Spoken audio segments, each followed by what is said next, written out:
ఎవరెవరిదో కంటెంట్ని మోడల్ ట్రైనింగ్లో వాడడం వల్లే ఏఐ టూల్స్ అనేవి గొప్ప అవుట్పుట్ ఇవ్వగలుగుతున్నాయి. మరి ఆ ఒరిజినల్ క్రియేటర్లకి ఆ లాభంలో ఎలాంటి వాటా ఇవ్వకుండా ఏఐ అవుట్పుట్తో లాభం పొందేయడం నైతికమా?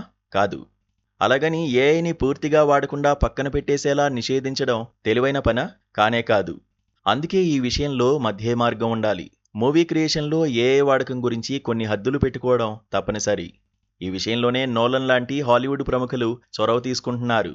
జనరేటివ్ ఏఐ టూల్స్ని ఎంతవరకు వాడాలి, కంటెంట్ హక్కులు ఎలా ఉండాలి లాంటి విషయాల మీద కీలకమైన ఒప్పందాలు చేసుకుంటున్నారు.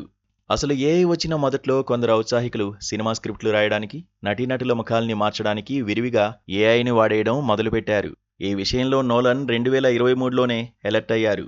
అప్పట్లో హాలీవుడ్ రచయితలు, నటీనటులు రోడ్లెక్కి పెద్ద సమ్మె చేశారు. ఏఐ వల్ల సినీ పరిశ్రమకి నష్టం జరగకుండా కొన్ని ఒప్పందాలు జరిగాయి. నోలన్ ఆధ్వర్యంలోనే ఇవి జరగడం విశేషం.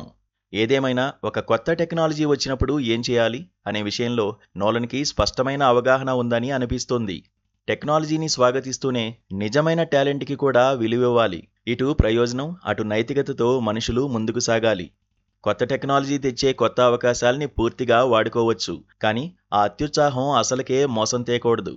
కొత్త టెక్నాలజీని వాడడం అనేది ప్రస్తుత స్థితిని మెరుగుపరచాలి గాని నాశనం చేయకూడదు. కొత్త టెక్నాలజీని గుడ్డిగా నమ్మేసి ఆహ్వానిస్తే గుర్రంలోని సైనికుల్లా రేపు ప్రమాదాలు తప్పకపోవచ్చు.